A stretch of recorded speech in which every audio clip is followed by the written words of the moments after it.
हरि ओम श्री सद्गुरु परमात्मने नमः। श्री रामचंद्र जी बोले, ही मुनीश्वर, जितने संपदा रूप पदार्थ भासते हैं वह सब आपदा है। इसमें रंचक भी सुख नहीं। जब इनका वियोग हो तब कंटक की नाई मन में वे चुभते हैं। जब इंद्रियों को भोग प्राप्त होते हैं तब जीव राग द्वेष से जलता है, और जब नहीं प्राप्त होते तब तृष्णा से जलता है। इससे भोग दुख रूप ही है। जैसे पत्थर की शिला में छिद्र नहीं होता, वैसे ही भोग रूपी दुख की शिला में सुख रूप छिद्र नहीं होता। हे मुनीश्वर, मैं विषय की तृष्णा में बहुत काल से जलता रहा हूं। जैसे हरे वृक्ष के छिद्र में अग्नि धरी हो तो धुआं हो थोड़ा थोड़ा जलता रहता है, वैसे ही भोग रूपी अग्नि से मन जलता रहता है। विषयों में कुछ भी सुख नहीं है, दुख बहुत है। इससे इनकी इच्छा करना मूर्खता है।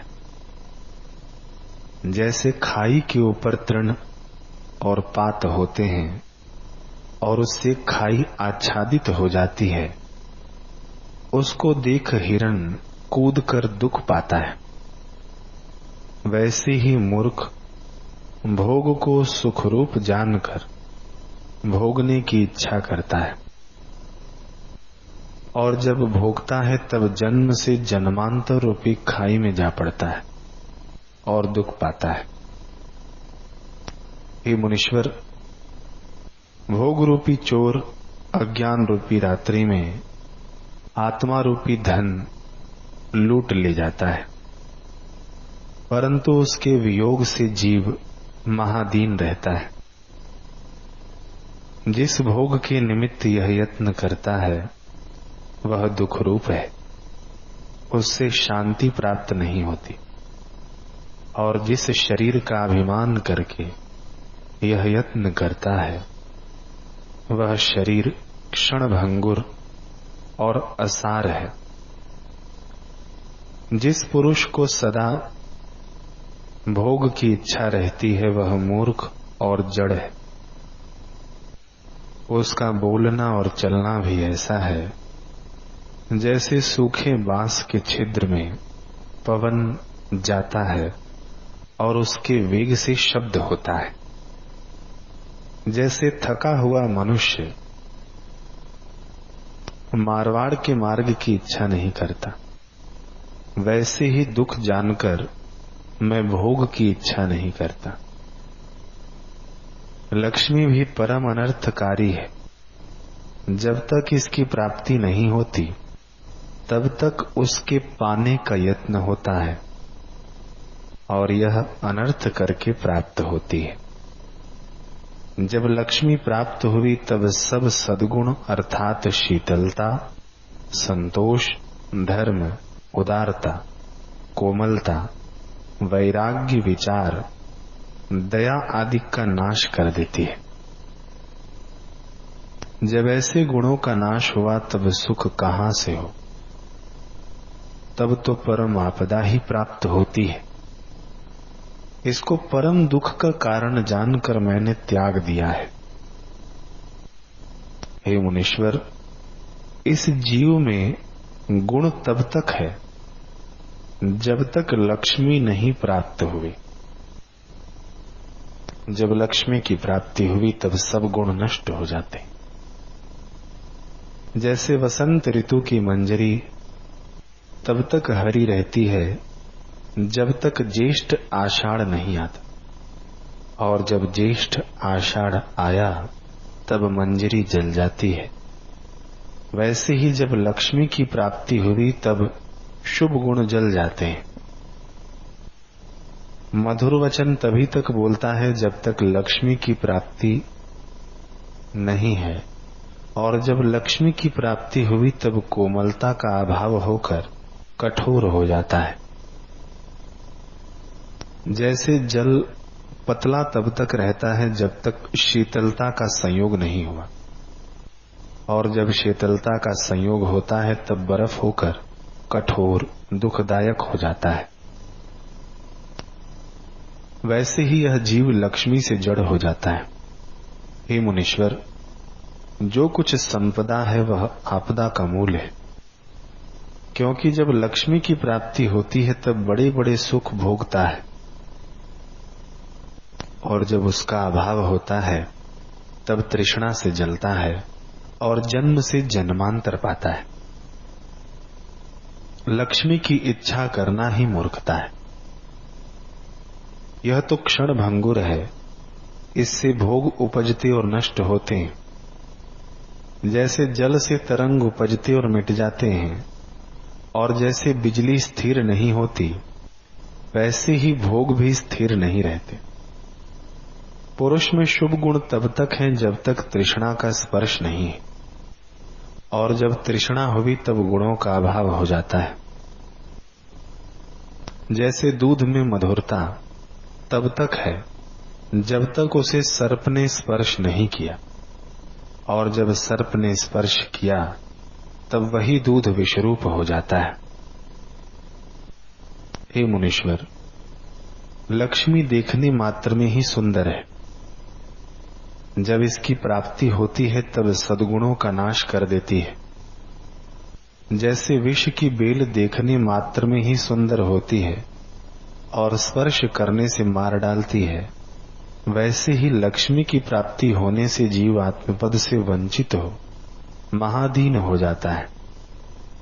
जैसे किसी के घर में चिंतामणि दबी हो तो उसको जब तक खोद कर वह नहीं लेता तब तक दरिद्र रहता है, वैसे ही अज्ञान से ज्ञान बिना महादीन ही रहता है और आत्मानंद को नहीं पा सकता।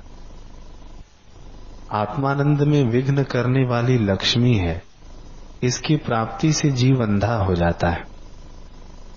हे मुनीश्वर, जब दीपक प्रज्वलित होता है तब उसका बड़ा प्रकाश दृष्ट आता है, और जब बुझ जाता है तब प्रकाश का अभाव हो जाता है, परंतु काजल रह जाता है।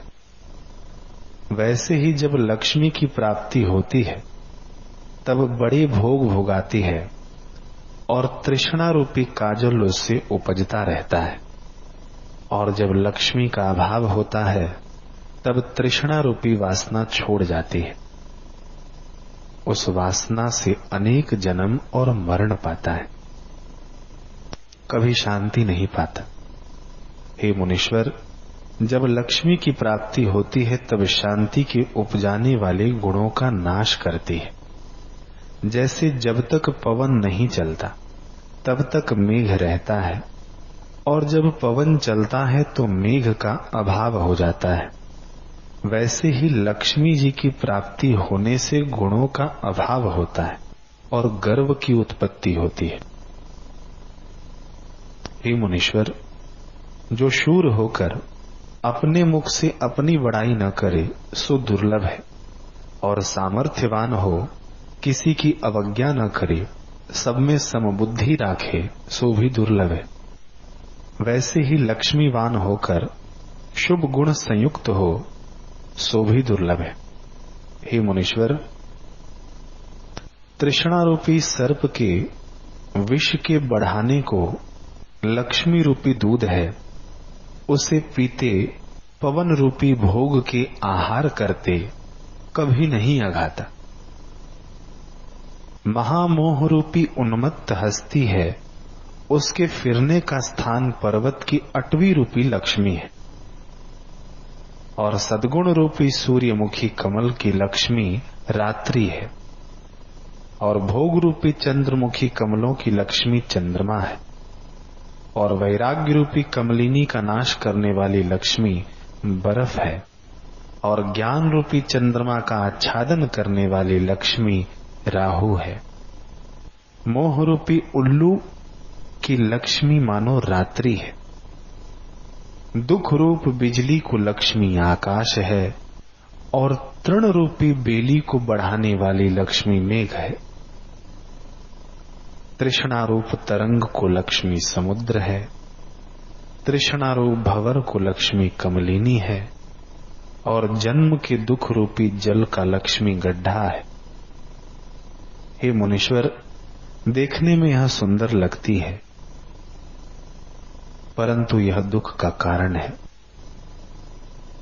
जैसे खड़ग की धार देखने में सुंदर होती है और स्पर्श करने से नाश करती है, वैसे ही यह लक्ष्मी विचार रूपी मेघ का नाश करने को वायु है। हे मुनीश्वर, यह मैंने विचार करके देखा है कि इसमें कुछ भी सुख नहीं। संतोष रूपी मेघ का नाश करने वाली लक्ष्मी शरत काल है। मनुष्य में गुण तब तक दृष्टि आते हैं जब तक लक्ष्मी की प्राप्ति नहीं होती। जब लक्ष्मी की प्राप्ति होती है तब शुभ गुण नष्ट हो जाते हैं। हे मुनीश्वर, लक्ष्मी को ऐसी दुखदायक जानकर इसकी इच्छा मैंने त्याग दी है। यह भोग मिथ्या है। जैसे बिजली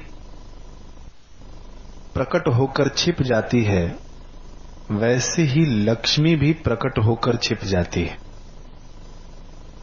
जैसे जल शीतलता से हिम होता है, वैसे ही लक्ष्मी मनुष्य को जड़सा बना देती है। इसको छल रूप जानकर मैंने त्याग दिया है। हे मुनीश्वर, जैसे कमल पत्र के ऊपर जल की बूंदें नहीं ठहरती, वैसे ही लक्ष्मी भी क्षणभंगुर है। जैसे जल से तरंग होकर नष्ट होती है, वैसे ही लक्ष्मी वृद्धि होकर नष्ट हो जाती है। हे मुनीश्वर, पवन को रोकना कठिन है, परंतु उसे भी कोई रोकता है। आकाश का चूर्ण करना अति कठिन है, उसे भी कोई चूर्ण कर डालता है। और बिजली का रोकना अति कठिन है, सो उसे भी कोई रोकता है, परंतु लक्ष्मी को कोई स्थिर नहीं रख सकता।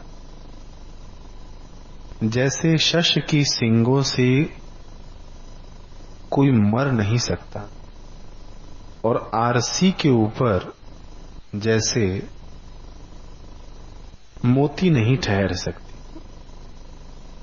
जैसे तरंग की गांठ नहीं पड़ती, वैसे ही लक्ष्मी भी स्थिर नहीं रहती। लक्ष्मी बिजली की चमक सी है, होती है और मिट भी जाती है। जो लक्ष्मी पाकर अमर होना चाहे उसे अति मूर्ख जानना, और लक्ष्मी पाकर जो भोग की वांछा करता है वह महा आपदा का पात्र है। उसका जीने से मरना श्रेष्ठ है। जीने की आशा मूर्ख करते हैं। जैसे स्त्री गर्भ की इच्छा अपने दुख के निमित्त करती है, वैसे ही जीने की आशा पुरुष अपने नाश के निमित्त करते हैं। ज्ञानवान पुरुष जिनकी परम पद में स्थिति है और उससे तृप्त हुए हैं, उनका जीना सुख के निमित्त है। उनके जीने से और के कार्य भी सिद्ध होते हैं। उनका जीना चिंतामणि की नाई श्रेष्ठ है। जिनको सदा भोग की इच्छा रहती है और आत्मपद से विमुख है, उनका जीना किसी के सुख के निमित्त नहीं है और वह मनुष्य नहीं गर्दभ है। जैसे वृक्ष, पक्षी, पशु का जीना है, वैसे उनका भी जीना है। हे मुनीश्वर, जो पुरुष शास्त्र पढ़ता है और उसने पाने योग्य पद नहीं पाया, तो शास्त्र उसको भार रूप है। जैसे और भार होता है, वैसे ही पढ़ने का भी भार है। और जो पढ़कर विवाद करते हैं और उसके सार को नहीं ग्रहण करते, वह भी भार है।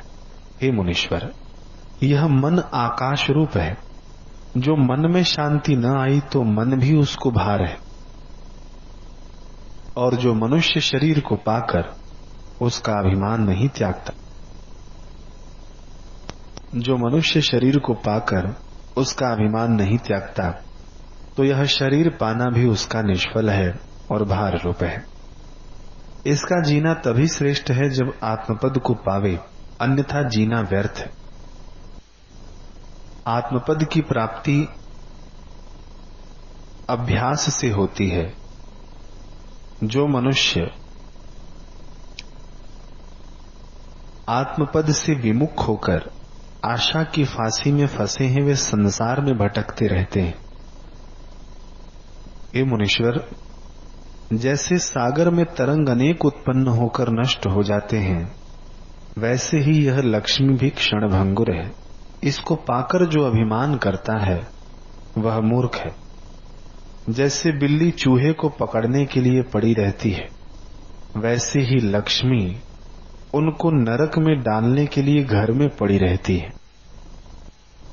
जैसे अंजलि में जल नहीं ठहरता, वैसे ही लक्ष्मी भी नहीं ठहरती। ऐसी क्षणभंगुर लक्ष्मी और शरीर को पाकर जो भोग की तृष्णा करता है वह महामूर्ख है। वह मृत्यु के मुख में पड़ा हुआ जीने की आशा करता है। जैसे सर्प के मुख में मूर्ख मेंढक पड़कर मच्छर खाने की इच्छा करता है, वैसे ही जो जीव मृत्यु के मुख में पड़ा हुआ भोग की वांछा करता है वह महामूर्ख है। जब युवा अवस्था नदी के प्रवाह किनाई चली जाती है, तब वृद्धावस्था आती है। उसमें महादुख प्रकट होते हैं और शरीर जर्जर हो जाता है और मरता है। निदान एक क्षण भी मृत्यु इसको नहीं बिसारती। जैसे कामी पुरुष को सुंदर स्त्री मिलती है तो उसके देखने का त्याग नहीं करता, वैसे ही मृत्यु मनुष्य के देखे बिना नहीं रहती। हे मुनीश्वर, मूर्ख पुरुष का जीना दुख के निमित्त है। जैसे वृद्ध मनुष्य का जीना दुख का कारण है, वैसे ही अज्ञानी का जीना दुख का कारण है। उसके बहुत जीने से मरना श्रेष्ठ है। जिस पुरुष ने मनुष्य शरीर पाकर आत्मपद पाने का यत्न नहीं किया, उसने अपना आप ही नाश किया और वह आत्महत्यारा है। हे मुनीश्वर, यह माया बहुत सुंदर भासती है, परंतु अंत में नष्ट हो जाती है। जैसे काठ को भीतर से घुन खा जाता है और बाहर से बहुत सुंदर दिखता है, वैसे ही यह जीव बाहर से सुंदर दृष्टि आता है और भीतर से उसको तृष्णा खा जाती है। जो मनुष्य पदार्थ को सत्य और सुखरूप जानकर सुख के निमित्त आश्रय करता है, वह सुखी नहीं होता है। जैसे कोई नदी में सर्प को पकड़ के पार उतरा चाहे तो पार नहीं उतर सकता, मूर्खता से डूबेगा। वैसे ही जो संसार के पदार्थों को सुखरूप जानकर आश्रय करता है तो सुख नहीं पाता, संसार समुद्र में डूब जाता है। हे मुनीश्वर, यह संसार इंद्रधनुष की नाई है। जैसे इंद्रधनुष बहुत रंग का दृष्ट आता है और उससे कुछ अर्थ सिद्ध नहीं होता, वैसे ही यह संसार भ्रांति मात्र है। इसमें सुख की इच्छा रखना व्यर्थ है। इस प्रकार जगत को मैंने असत्य रूप जानकर निर्वासनिक होने की इच्छा की है। हे मुनीश्वर, अहंकार अज्ञान से उदय हुआ है। यह महादुष्ट है और यही परम शत्रु है। इसने मुझको दबा डाला है, परंतु मिथ्या है और सब दुखों की खान है। जब तक अहंकार है तब तक पीड़ा की उत्पत्ति का अभाव कदाचित नहीं होता। हे मुनीश्वर, जो कुछ मैंने अहंकार से भजन और पुण्य किया, जो कुछ लिया दिया और जो कुछ किया वह सब व्यर्थ है। इससे परमार्थ की कुछ सिद्धि नहीं है। जैसे राख में आहुति धरी व्यर्थ हो जाती है, वैसे ही मैं इसे जानता हूं। जितने दुख हैं उनका बीज अहंकार है। जब इसका नाश हो तब कल्याण हो। इससे आप उसकी निवृत्ति का उपाय कहिए। हे मुनीश्वर, जो वस्तु सत्य है इसके त्याग करने में दुख होता है, और जो वस्तु नाशवान है और भ्रांति से दिखती है उसके त्याग करने में आनंद है। शांति रूप चंद्रमा के आच्छादन करने को अहंकार रूपी राहु है। जब राहु चंद्रमा को ग्रहण करता है तब उसकी शीतलता और प्रकाश ढक जाता है। वैसे ही जब अहंकार बढ़ जाता है तब समता ढक जाती है।